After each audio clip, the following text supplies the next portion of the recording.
Selamat pagi. Hari ini hari Sabtu 6 September tahun 2025. Kita bersama akan merenungkan firman Tuhan dari Lukas 14 ayat 7 sampai 11 yang demikian.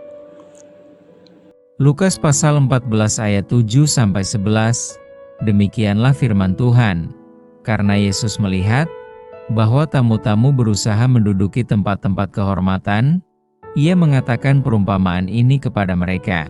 Kalau seorang mengundang engkau ke pesta perkawinan, janganlah duduk di tempat kehormatan, sebab mungkin orang itu telah mengundang seorang yang lebih terhormat daripadamu, supaya orang itu yang mengundang engkau dan dia jangan datang dan berkata kepadamu, berilah tempat ini kepada orang itu.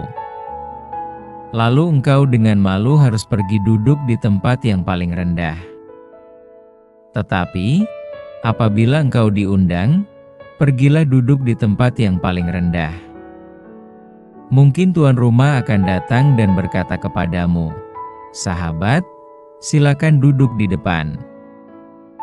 Dan dengan demikian engkau akan menerima hormat di depan mata semua tamu yang lain.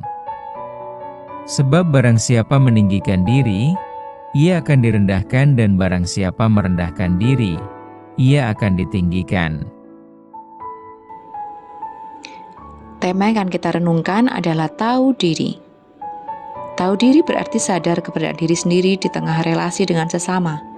Jadi bisa menempatkan diri dengan tepat, tidak mempermalukan diri sendiri maupun orang lain. Yesus mengajak orang untuk tahu diri. Pada saat kita mendapat undangan ke pesta perkawinan, kita boleh meyakini bahwa kita dihargai dan dihormati oleh sang pengundang. Namun kita tidak pernah tahu siapa saja orang-orang yang diundang olehnya. Kita juga tidak tahu seberapa besar penghormatan sang pengundang kepada kita dibandingkan kepada tamu undangan lainnya.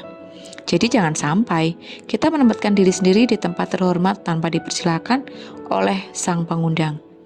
Jangan sampai kita mempermalukan diri sendiri karena diminta pindah dari tempat terhormat dan pada saat yang sama mempermalukan tuan rumah yang sudah meminta kita untuk pindah di ayat 8-9. Baiklah kita menempatkan diri tempat yang rendah. Tahu diri bahwa kita hanya salah satu undangan. Perkara nantinya ternyata kita dihormati dengan diminta untuk pindah ke tempat yang lebih terhormat, itu hal lain. Tahu diri menjadi kunci dalam relasi dengan orang lain, karena bisa menjaga relasi itu tetap wajar dan harus terpelihara dengan baik. Orang lain tentu bisa merasa kesal kalau kita selalu merasa dan menempatkan diri sebagai orang terhormat atau berstatus lebih tinggi daripada dia. Sebaliknya, orang akan merasa nyaman berelasi dengan kita karena kita bertindak sewajarnya dan tidak sesuka sendiri. Mari menjadi orang yang tahu diri. Kalau ada teman yang sedang berbicara atau curhat, ya kita diam, mendengarkan dengan penuh empati. Kalau ada teman yang merasa tidak nyaman dengan candaan kita, ya hentikan. Kalau ada teman yang suka mentraktir, ya kita balik mentraktir pada lain waktu. Kalau ada teman baru saja melahirkan, ya jangan asal cium bayinya, lalu sok tahu menasehati. Masih banyak lagi bentuk tahu diri yang lain, yang tentunya akan menjaga relasi kita dengan keluarga, teman, sahabat, dan kolega kita.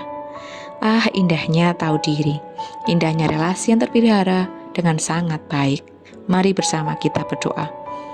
Bersyukur Tuhan untuk firman-Mu saat ini mampukan kami untuk menjadi pribadi-pribadi yang tahu diri. Mampukan kami untuk berkata, bersikap, dan bertindak seperti yang Engkau kehendaki. Sehingga perkataan, pikiran, perbuatan kami tidak membuat orang lain terluka, tidak mempermalukan diri kami juga. Mampukan kami Tuhan untuk boleh menjadi berkat dimanapun kami berada.